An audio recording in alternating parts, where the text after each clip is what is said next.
there. Oh, excuse me. What a way to start out a video. Anyway, welcome back, guys. Today I am going to be making salmon patties in the air fryer. And this recipe I am changing around like I do quite often. It's from the Taste of Home Everyday Air Fryer book. And this recipe actually is for tuna patties. It is on page 229. There's the beautiful picture that comes with it. I'm sure mine won't look as gorgeous as this. But, yeah. I only had one can of tuna, and I was at Walmart working, and I usually do my grocery shopping right after I finish my work. Duh, why would I do it beforehand and keep all that stuff in my cart or in my truck for that matter? Anyway, so I was like, well, what about salmon patties? If I'm going to buy more tuna, I might as well just have salmon patties. I haven't had salmon in a while, so I thought that sounded good. So for this recipe, it does call for 1 pouch, 6.4 ounces of light tuna in water. And since this is a can of salmon, and it is 14.75 ounces, I am just going to double the recipe. I know I'll have a little bit more salmon ratio compared to the other ingredients, but I feel like it'll fare out. If not, I can always just make adjustments as needed. So I picked up the Royal Pink salmon. I don't know. I've never had that brand. Some of the chili garlic sauce. This is going to be the side dish, deluxe stir fry, and I'm not sure if I'm going to make that on the stovetop, air fryer, or just in the microwave. I haven't fully decided.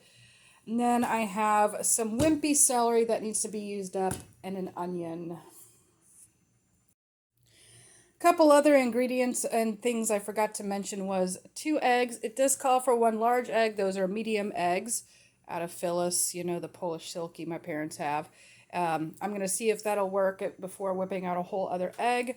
You're going to need mayonnaise. I'm going to slice up some tomato to put on top. Panko breadcrumbs. Breadcrumbs are very important in salmon patties. You might want to grab some measuring spoons too if you want to keep your measurements accurate. I mean, sometimes I do, sometimes I don't. Today I'm feeling like let's be accurate because I find with these kind of recipes when you're making them smaller, like the other day I made ground beef Wellingtons, and it was important to be accurate with those ingredients because of how much would fit in the unrolled crescent rolls. I'll make that for you sometime and show you what I'm talking about because that was a hit. But anyway, I'm going to take these here vegetables and put them in that there food processor and dice them up and lightly beat these eggs.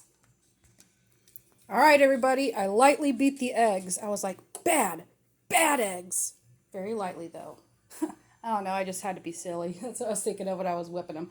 I got that, that's the onions and celery mixed together. I have to rinse off my trays, and then I have tuna draining in there, and I'm about ready. It says to mix the first 6 ingredients, then fold in the tuna, which obviously is salmon.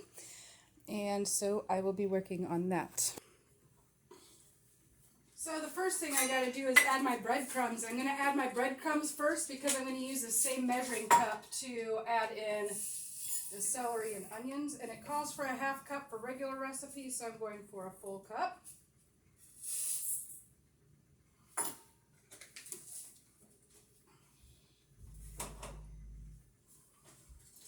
It is also saying a cup of onion, or wait a minute, how much? 1/2 cup finely chopped celery, and I'm doubling.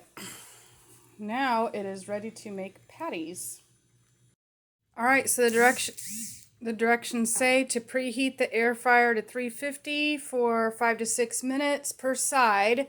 So I have the air fryer prepped that way when it goes off. All I have to do is flip them. It looks like it's going to be 2 or 3 batches long. And I'll just show you the outcome when it's all said and done. So these are the first patties that are made.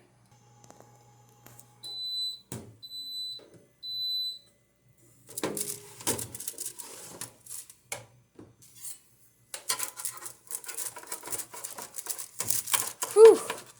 They're still pretty loose.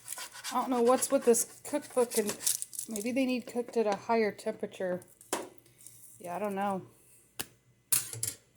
We're going to put it in for a bit hotter and a bit longer. I don't know if I made them too thick or what. It says take it and make it into 4 patties. I should get 8 patties out of that batch, and I don't understand what's going on. Turn it up to 375.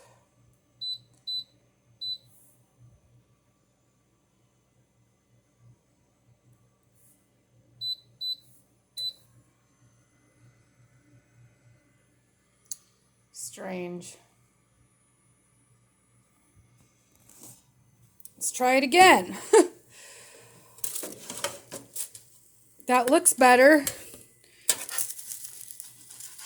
It's still a little crumbly.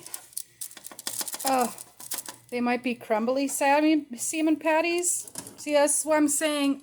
I can't look like that unless maybe they're sprayed it with oil.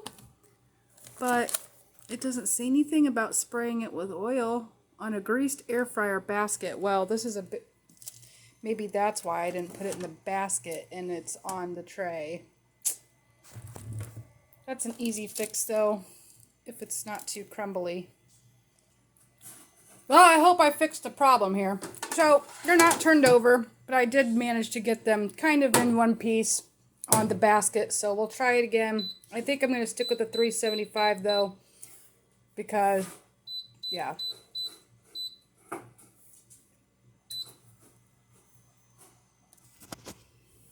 Alright, so I was doing a little side research on salmon patties, and I just read a recipe, where one lady says to put them in at 390 salmon patties. They look pretty good now. I mean, they don't look terrible. I hope they're not flimsy. I think the basket was a better choice. Oh, look, they're coming out pretty nicely. What do you know?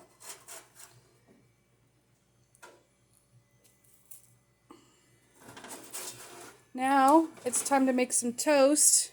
Oh, that one's still a little crumbly, but that one was really crumbly from the get-go when I put it in there, so I'm not mad at it. Good salmon patty. I will eat you and you will taste just fine. Lila, come here and pick that up. Lila, clean that up for me. Thank you, dear. Alright, so now the toast. Put a couple pieces in. This is what I like about this air fryer is it's multifunctional. See this? 2, start. There we go.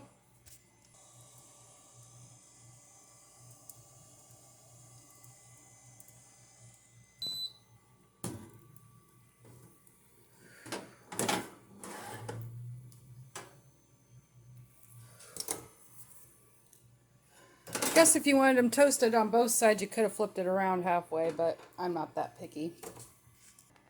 Yum, yum. All right, folks, let's take a taste.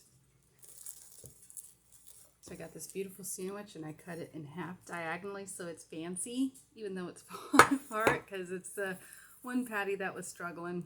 I had to give it love. I just put some salad mix on it and a slice of tomato.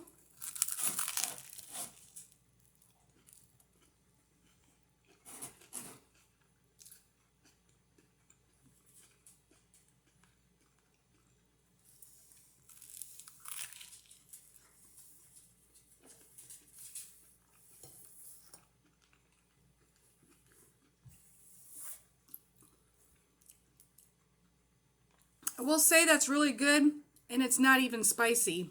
I mean, if you taste that chili sauce by itself, it's got quite the kick to it. It's almost on my threshold of being too spicy, but it's still delicious. You can't taste it at all. Now, I would say salt and pepper would be really good in here. Maybe some lemon zest. And cheese. You could put a slice of cheese on there and cook it just like that. It would make it just that much better. Those are just ideas to play around with, but I definitely like the salad mix and tomato on there. And this is the keto lives carb smart Aunt Millie's. It's It's our favorite keto bread that we have found. It's about $4.68 a loaf, which is quite expensive, but if it's just like a couple of you eating, it's not super unaffordable, but definitely don't have that bread for everybody that comes to visits with our budget. So the other type of bread I do like to buy is either whole grain white bread, because kids are big fans of white bread. That's what they're accustomed to, the way the schools raise them and everything else. Or sourdough bread. And Walmart does sell some for a pretty good price. So that would be it. Some weird numbers trying to call. I know what that number is. Anyway, so I do hope you learned something off of this, because I sure did. Evidently, tuna and salmon, maybe they don't cook at the same temperatures. I don't know. This wasn't a failure, though. It just took longer than expected, and that's okay. It's still really good. And with the leftover remaining mix, you could either put that away and use it some other time, or cook it all up and put the leftovers away for next time, or feed it to your dog. I mean, I don't know, whatever you want to do with it, I suppose. So this is good. It's different. This would have been nice to have the air fryer and the salmon patties in the summertime when I had my tomatoes growing and fresh lettuce to pick and all that. Speaking of which, I gotta check out my garden because I got lettuce planted out there. So if it's not growing out there, I'm gonna start some under some grow lights, some lettuce and kale and maybe some herbs. I'm debating that or not, just to have an indoor garden. But anyway, now I'm rambling. So I hope you enjoyed this video, that you learned something, because I sure did. And if you have any tips or tricks to something I've done wrong, or anything else to add, like, hey, what's another variation of this that might be good, let me know.